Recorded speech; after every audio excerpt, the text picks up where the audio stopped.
Well, 2018 was an eventful year in East Africa. Politics dominated news headlines as opposition parties sought to entrench themselves and governments jostled to keep them out. Away from politics, Ebola claimed more than 300 lives in the Democratic Republic of Congo, and two devastating boat accidents in Lake Victoria left close to 300 people dead in Tanzania and Uganda.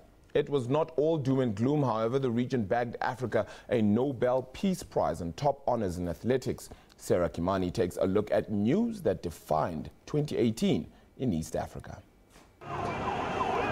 The dispute over Kenya's election results spilled over into the new year and took a dramatic turn at the end of January when opposition leader Raila Odinga took the oath of office as the people's president. The symbolic swearing-in ceremony took place just 3 months after he had boycotted a repeat election. Political tensions remained until... We look forward to you to be our partners to create this new Kenya. In March, when President Uhuru Kenyatta and Raila Odinga caught everyone by surprise, announcing that they had agreed to end the political animosity between them. The two leaders also promised to unite and reconcile Kenyans. In April, Ethiopia announced that Dr. Abiy Mohammed would become the new prime minister, replacing Haile Mariam Desalegn, who had resigned abruptly in February of the same year. Ahmed has gone ahead to open up the political space in the country. In South Sudan, President Salva Kiir and the head of the country's main rebel group, Dr. Riek Machar, signed a final ceasefire and power-sharing agreement in August with the hope of ending a 5-year-long conflict that has killed tens of thousands, displaced an estimated quarter of the country's population of 12 million, and left the economy in ruins. Still in August, this time in the Democratic Republic of Congo, President Joseph Kabila announced that he would be stepping down after nearly 2 decades in power. Kabila nominated his chosen successor, former Interior Minister Emmanuel Shadary, to run in the presidential elections scheduled for December 23rd.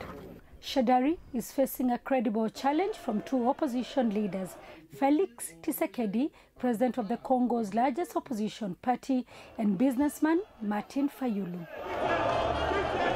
In Uganda, the rise of 36-year-old musician turned politician Robert Chagulanyi, known by his stage name of Bobby Wine, rattled the government headed by 74-year-old President Yoweri Museveni, who has been in power since 1986.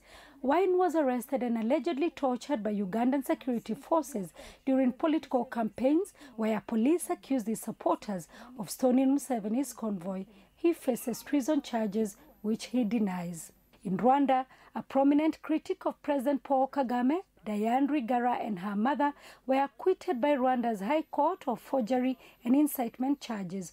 Rwigara attempted to vie against President Paul Kagame in the last presidential elections in August 2017, but she was blocked for allegedly forging supporters' signatures. The country's chief prosecutor has vowed to appeal the ruling. In Tanzania, President John Magufuli's forceful intervention in the running of the affairs of the country put him on a coalition course with donors. The European Union and the World Bank are among big Western donors that have reviewed their relations with Tanzania over what they term as a crackdown on the opposition, free media, homosexuals, and bloggers. The year ended on a high for the East African region. Kenya's marathon record holder Eliud Kipchoge was named the IAAF Athlete of the Year. Kipchoge shattered the world marathon record by 78 seconds after he completed this year's Berlin Marathon in 2 hours, 1 minute and 39 seconds. Congolese Dr. Denis Mukwege was named a co-winner of this year's Nobel Peace Prize for his efforts to end the use of sexual violence as a weapon of war during conflict. Dr. Mukwege founded Panzi Hospital in the DRC, where he treats women who have been raped, mostly in the east of the country. Sarah Kimani, SABC News, Kenya.